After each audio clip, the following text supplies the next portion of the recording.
So hello everyone, कैसे हैं सब लोग। उम्मीद करता हूँ सारे बहुत बढ़िया होंगे। आज है आपके बिजनेस लॉ का लेक्चर थर्ड, जो कि होने वाला है इंडियन कॉन्ट्रैक्ट एक्ट 1872 से। तो देखो लेक्चर थर्ड में हम क्या क्या टॉपिक कवर करेंगे इस बारे में बात कर लेते हैं। सबसे ज़्यादा इंपॉर्टेंट ये होगा कि बिजनेस लॉ जब भी मैं बोलता हूँ तो लॉ में हमेशा लॉ के वर्ड और लॉ की जो केस स्टडी है, खासकर वो केस स्टडी जो आपके मॉड्यूल में ऑलरेडी गिवन है, तो ध्यान से समझिएगा। फटाफट से मॉड्यूल ले लीजिए। जो चीज़ आपको बताता चलूँगा आप देख पा रहे होगे, कुछ इस तरीके से आपको भी अपना मॉड्यूल कवर करना है।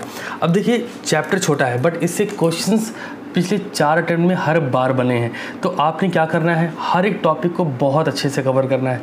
कई बार क्या होता है, सी फाउंडेशन वाले बच्चों के साथ, खासकर वो बच्चे जो एक बार ही पढ़ाई कर चुके हैं, कुछ बच्चों के क्वेश्चन थे मैं आंसर कर दे रहा हूँ, खासकर वो फ्यूचर से ये बच्चे थे तो मैं उनको आंसर ज़रूर करना ही पड़ेगा मुझे।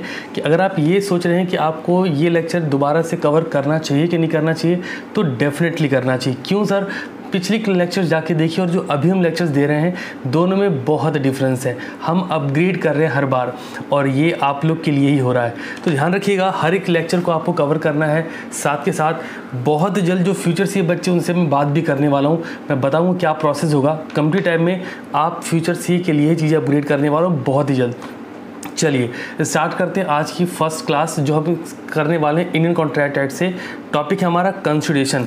तो ये जो कंसिडरेशन का टॉपिक है आपके मॉड्यूल में, ये है यूनिट नंबर 2। अभी तक हमने पहले 2 चैप्टर पढ़ लिए, उनका फटाफट से एक ओवरव्यू दे देता हूँ। हमने ऑफर एक्सेप्टेंस पढ़ा, जहाँ पे एक्सेप्टेंस वाली वीडियो के डिस्क्रिप्शन में मैंने आपको एक क्वेश्चंस का लिंक भी दिया था।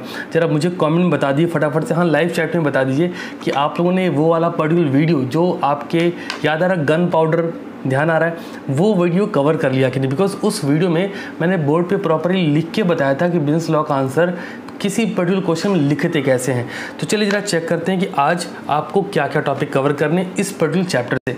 तो सर यहाँ 4 टॉपिक कवर होंगे। टॉपिक नंबर 1, कंसिडरेशन का concept, importance and double expect क्या है ये। Point number 2, consideration from third party to contract क्या है।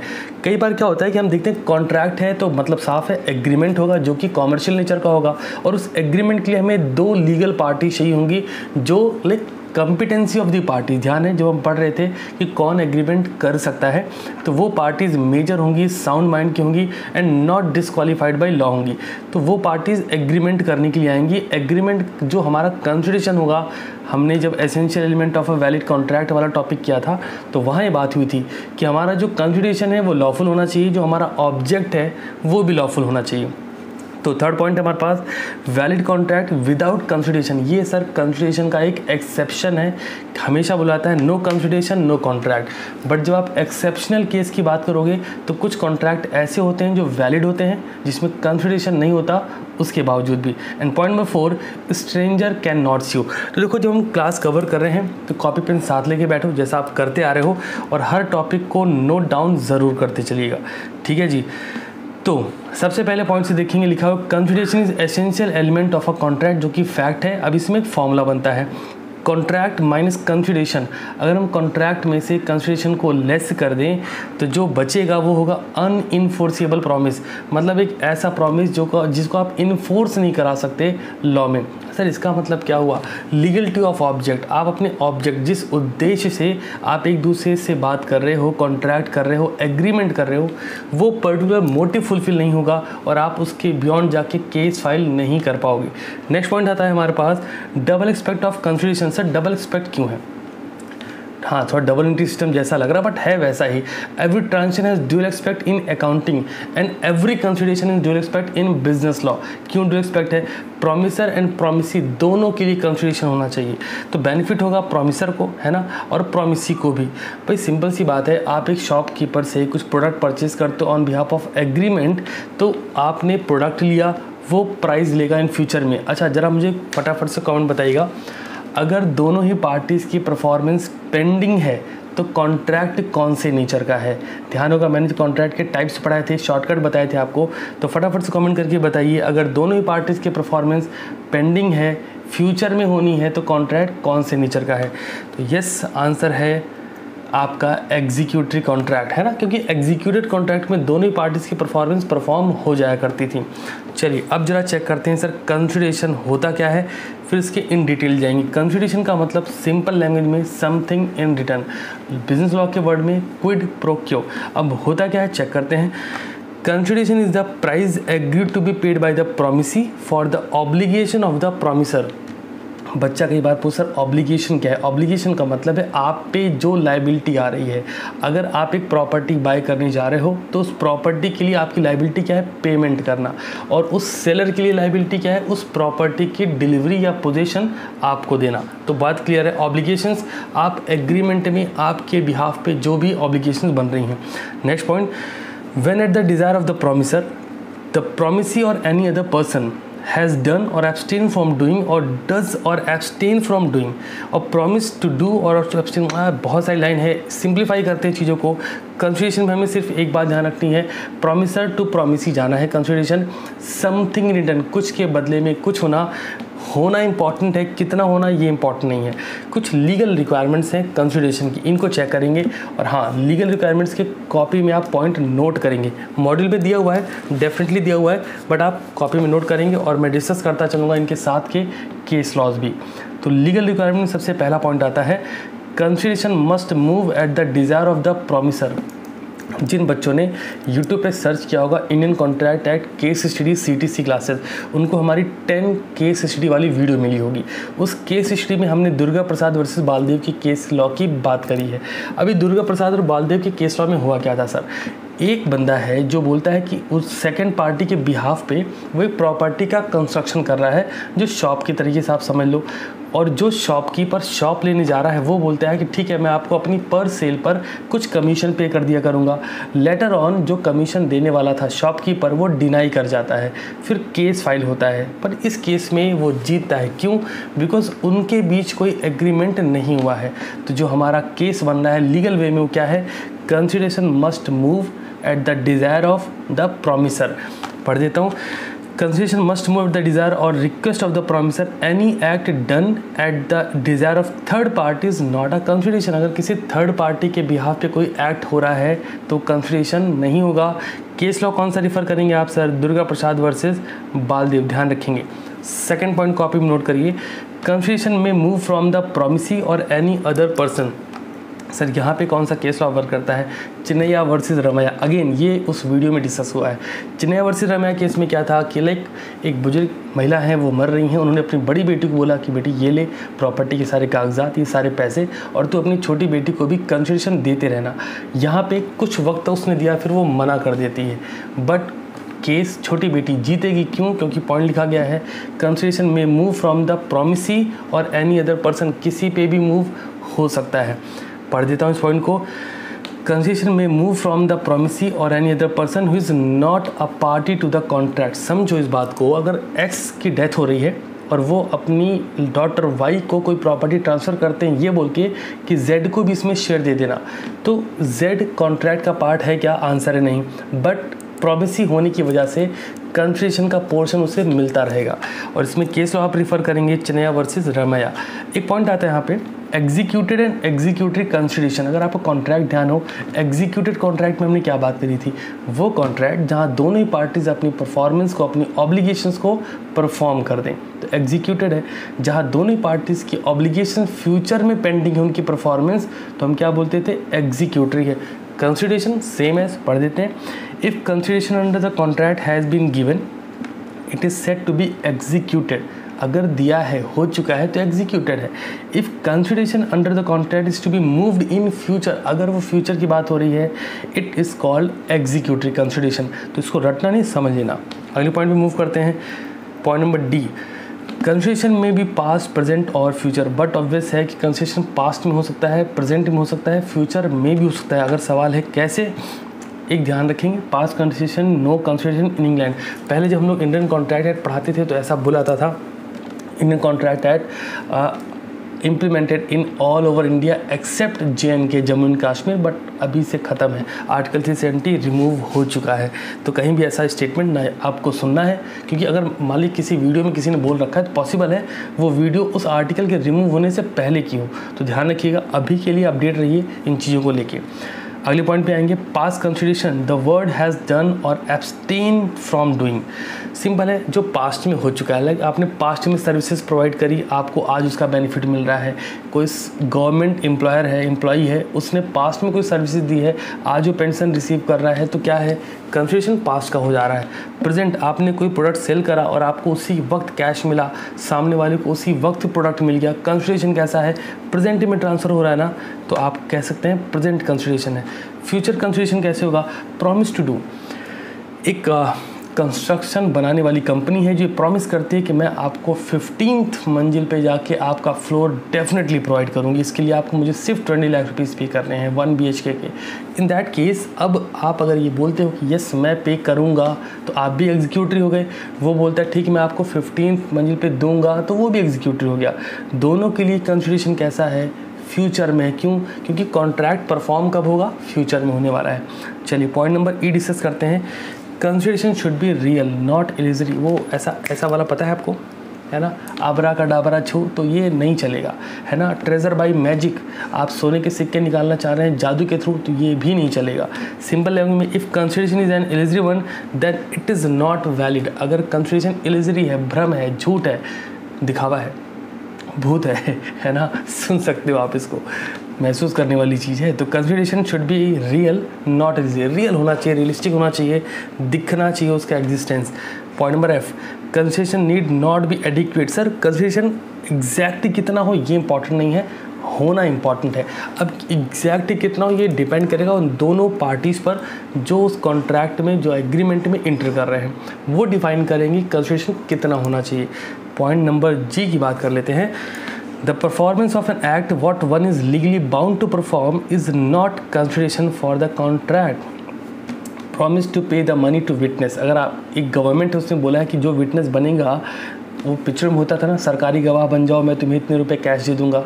तो अगर आपने इसका प्रॉमिस किया है, इसका मतलब ये कतई नहीं कि आप सामने वाले से एक्सपेक्ट करते हो कि पहले वो कुछ दे तो हम पेमेंट करें। दूसरा एग्जांपल सुन लो, है ना। यहाँ पे पॉइंट क्या है, the performance of an act what one is legally bound. आप अगर लीगली बाउंड हो पेमेंट करने के लिए, तो आपको पेमेंट करनी पड़ेगी। उसके लिए आप नेक्स्ट कंसिडरेशन की एक्सपेक्टेशन नहीं रख सकते। चलिए एक सस्ता एग्जाम्पल बताता हूँ, सबके माइंड में फिट हो जाएगा।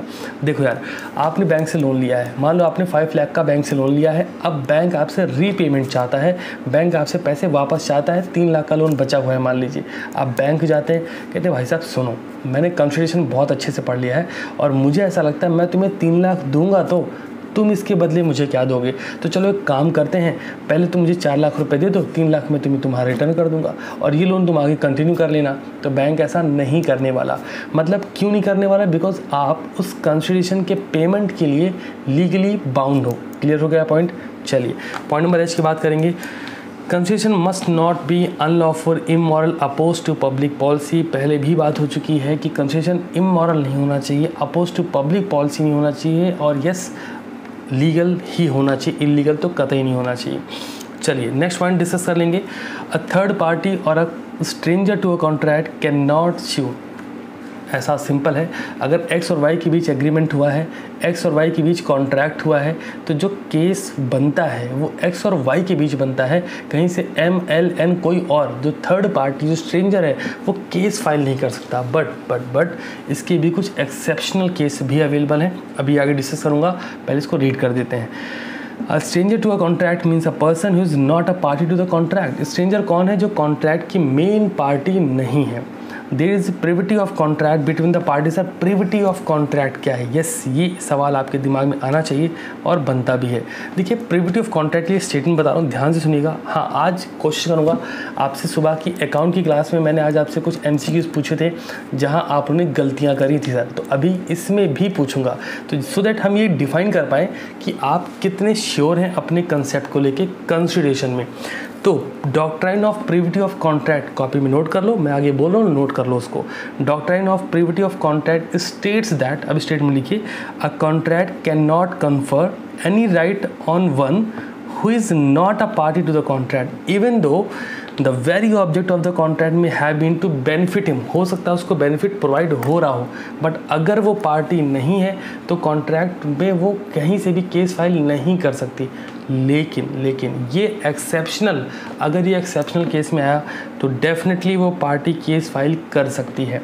थोड़ा सिंप्लीफाई करता हूँ इसको। Doctrine of privity of contract ये कहता है, जिस लाइन है हमारे पास, there is a privity of contract between the parties, मतलब एक्स और वाई के बीच एक प्रिविटी ऑफ कॉन्ट्रैक्ट है कि यस ये वाई पे केस कर सकते हैं, ये एक्स पे केस कर सकते हैं। अब अगर कोई पर्सन एम है जो कॉन्ट्रैक्ट की पार्टी नहीं है तो क्या वो केस कर सकता है? तो डेफिनेटली कर सकता है, अगर उसको कोई बेनिफिट डिराइव हो रहा हो उस पर्टिकुलर कॉन्ट्रैक्ट से। समझते हैं चलिए पॉइंट को। सबसे पहले एक्सेप्शन में पॉइंट नंबर 1 आता है trust.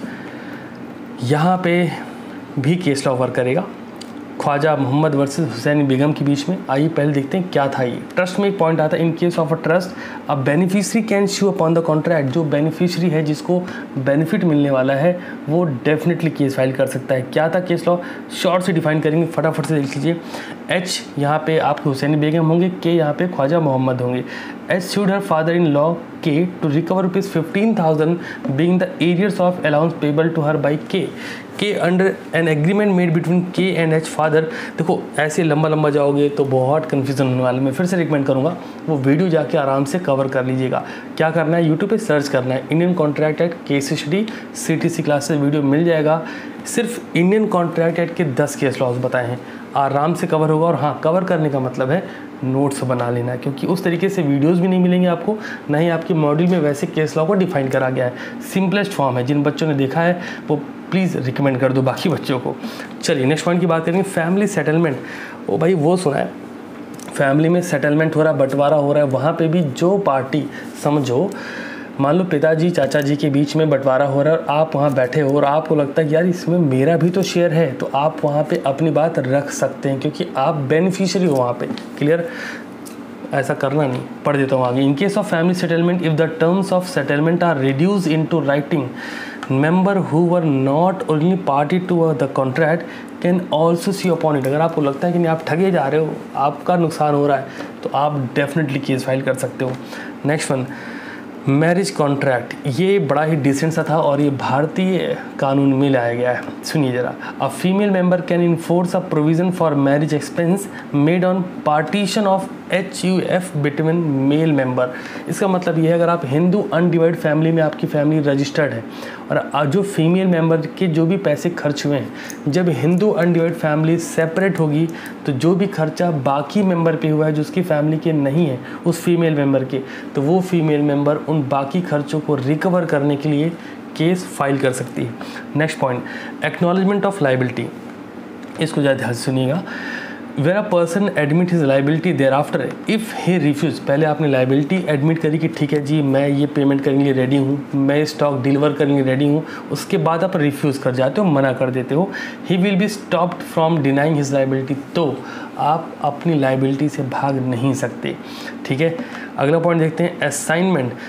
In case of assignment of a contract where the benefit under the contract has been assign, अगर आपको बेनिफिट असाइन किया गया है, the assignee the person to whom benefit of contract assign, जिसको मिल रहा है benefit, can enforce upon the contract. अगर आपको बेनिफिट मिल रहा है, सिंप्लीफाई करता हूँ, आपने डेथ ऑफ अ पार्टनर पढ़ा हुआ है, जब डेथ होती थी पार्टनर की तो जो जिसकी डेथ हो रही है उसका एक एग्जीक्यूटर होता था। ठीक है ना, एग्जीक्यूटरी अकाउंट बनाते थे, हम अकाउंट की बात कर रहे हैं।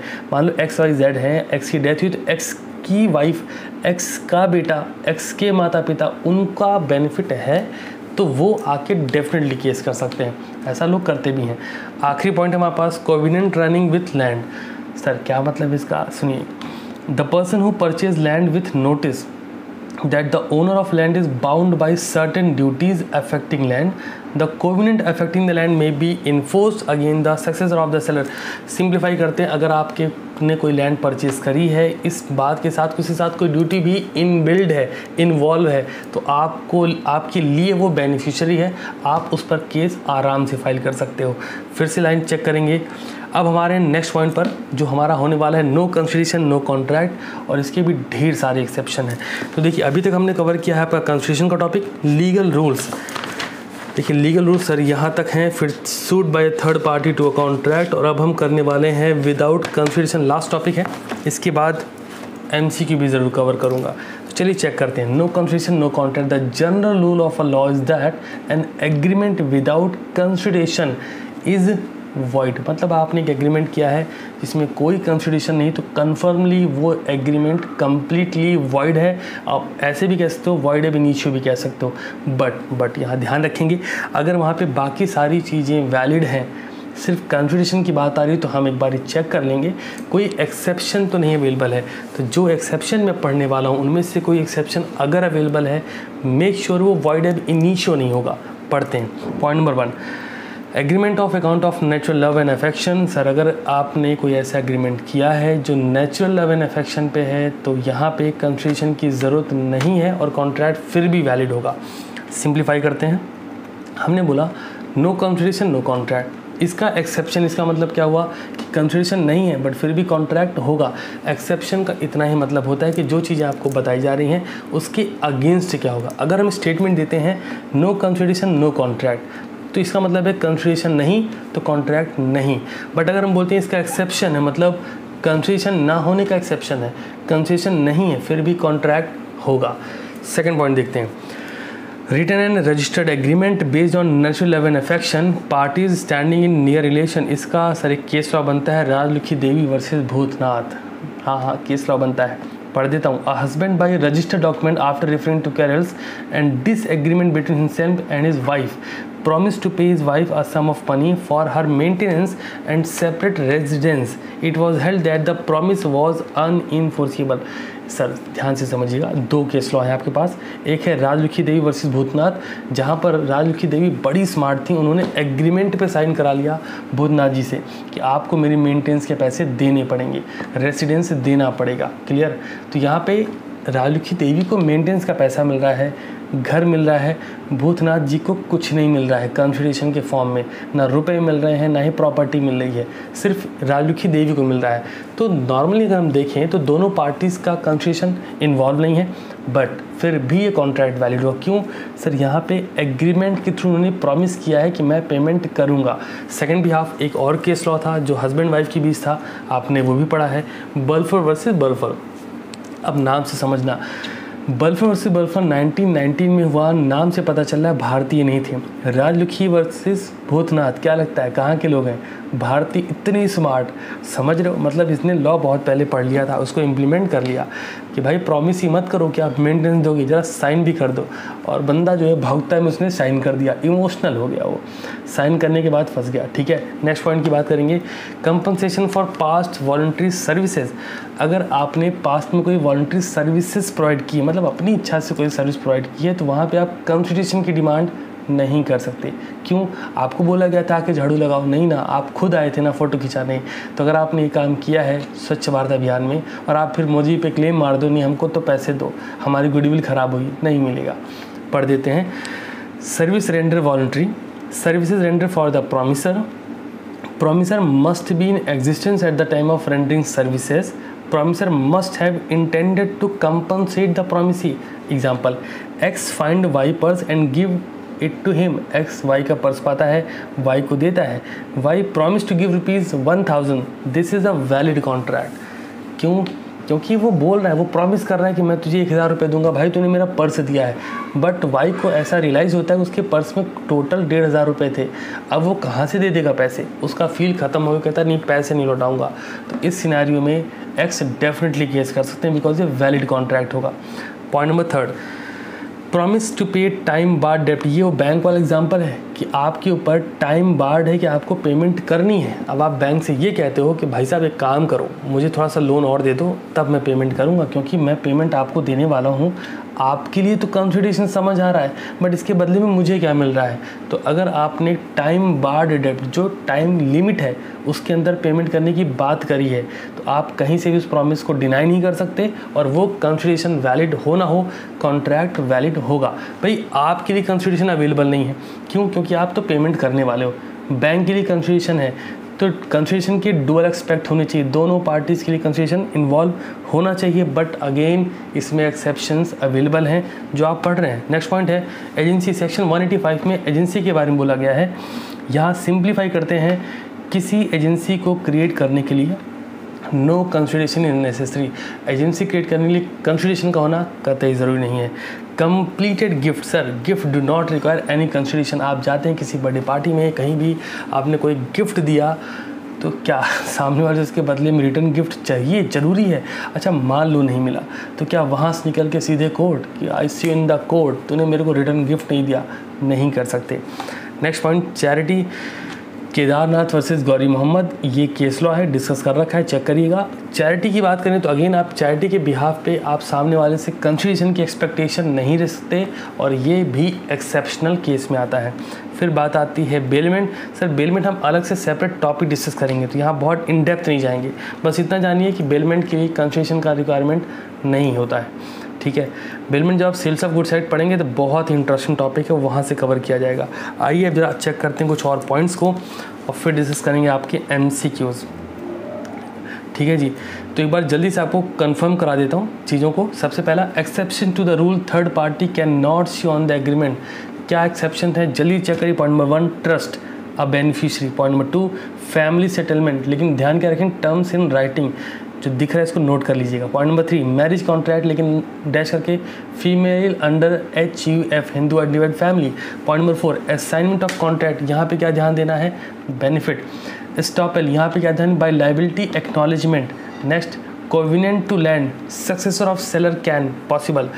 आखिरी पॉइंट है contract by agent in scope of authority and principal name. अब अगला जो पॉइंट हमारे पास है, ये भी फटाफट से रिवाइज कर लीजिए। एक्चुअली रिवीजन से क्या है ना, अभी मैंने पढ़ा है, अब मैं आपको फटाफट रिवीजन दे दे रहा हूँ। अब जब MCQ पूछूंगा तो मेक श्योर कि आप सही आंसर कमेंट करें। मैं थोड़ा सेकंड रुकूंगा अभी, जिससे आप आंसर कमेंट कर भी पाएँ। चलिए, validity and enforceability of an agreement without consideration. Consideration नहीं फिर भी वैलिड है कॉन्ट्रैक्ट, क्या है? एक्सेप्शन चेक करेंगे। Cases without consideration valid and enforceable. Point number 1 natural love and affection. Point number 2 past voluntary services and compensation. Point number 3 promise to pay time barred debt. Point number 4 agency and point number 5 completed gift. Sir अब यहाँ तक हुई बात खत्म। अब चलिए check करते हैं MCQ। कैसे आंसर आप कमेंट करेंगे? आप लिखेंगे 1, उसके सामने ABCD कुछ भी। क्वेश्चन नंबर 2 है तो 2, उसके सामने ABCD कुछ भी। शुरू करते हैं। सबसे पहला क्वेश्चन है विच of the following statement is true. इनमें से कौन सा स्टेटमेंट सही है? तो स्टेटमेंट चेक करते हैं। Consideration must result in benefit to both parties. Point number 2 past consideration is no consideration in India. Point number 3 consideration must be adequate. And point number 4 consideration must be something which a promisor is not already bound to. Sir देखा जाए तो statement चारों सही हैं, but हमें क्या करना है? हमें मतलब बेस्ट अल्टरनेटिव को चूज़ करना है। तो राइट आंसर है C, consideration must be adequate. ठीक है ना सही? नहीं है सर, D पॉइंट सही है। Consideration must be something which a promisor is not already bound to do. Consideration कुछ ऐसा है जहाँ पे promisor already bound to do है। ठीक है, तो ये ध्यान रखेंगे। जैसे पॉइंट नंबर 1 देखो आप, consideration must result in a benefit to both parties. सही जवाब है भाई। कंसिडरेशन क्या है? दोनों पार्टीज का रिजल्ट होना चाहिए। बस B पॉइंट थोड़ा गलत है ना? Past consideration no consideration India. C consideration must be adequate, ये भी लाइन ठीक है, बट जब हम D पॉइंट पे जाते हैं तो ये है 100% true line. Consideration must be something which a promisor is not already bound to do. चलो अब बढ़ते हैं हम सेकंड क्वेश्चन की तरफ। इंटरेस्टिंग क्वेश्चन है ये। Which of the following is not an exception to rule no consideration no contract. अभी आपको एक्सेप्शन रिवाइज करा है तो चेक करिए। Compensation for involuntary services, love and affection, contract of agency, gift. Sir आपने पढ़ रखा था कंपनसेशन ऑफ वॉलंटरी सर्विसेज, और यहाँ पे क्या लिखा हुआ है? Involuntary services. तो राइट आंसर क्या होने वाला है? सेकंड का A। चलिए अब थोड़ा टाइम देने वाला हूँ, ध्यान से रीड करिए। Which of the following statement is false. क्या गलत है इसमें से? Consideration point number A must move at the desire of promisor. Point number B may move from any person. Point number C must be illusory and point number D must be of some value. चलिए जल्दी से comment करिए question number 3 का answer क्या होने वाला है? ABCD। So yes, इसका राइट आंसर है may be illusory। साफ शब्दों में बोला गया है जो कंसिडरेशन illusory नहीं हो सकता। बाकी सारे पॉइंट करेक्ट हैं। Question number 4 concession must move at the desire of, अरे बहुत बार आपने पढ़ा है इसका आंसर, तो आप सारे सही करने वाले हो, है ना। कमेंट फटाफट कर दो, मैं देख रहा हूँ कि आपने क्या आंसर कराया, सब लिखने वाले हो। यस, ए ऑप्शन है प्रॉमिसर, क्योंकि तो डेफिनेशन में ही आ जाता है। चलिए इस क्वेश्चन को रीड करेंगे, फिर चेक करेंगे, रीड आउट करके चेक करेंगे कि एक्चुअली इसका आंसर क्या होना चाहिए। What is legal terminology for the doing or not doing of something which the promisor desire to be done or not done. Legal terminology, legal word पता होनी चाहिए। Point number 1, desires, wishes, consideration, promise. अभी बच्चा कैसा बैठा है, कहता है सर चैप्टर कंसिडरेशन है तो आंसर कंसिडरेशन और राइट भी है ना। The expect of doing or not doing something is contain the definition of consideration में, डेफिनेशन में वर्ड लिया गया था। चलिए question number 6, the following condition must exist so that a promise to pay for the past volunteer services is binding. कह रहे हैं जो कंडीशंस है वो एग्जिस्ट होनी चाहिए, इसकी वजह से क्या होगा, जो प्रॉमिस आप करते पास्ट वॉलंटरी सर्विसेज के लिए वो बाइंड करेगी। तो ऑप्शन ध्यान से सुनना, फिर आपने कमेंट करना है कि क्वेश्चन नंबर 6 का ABCD क्या सही है। Option number A, the services should have been render voluntary.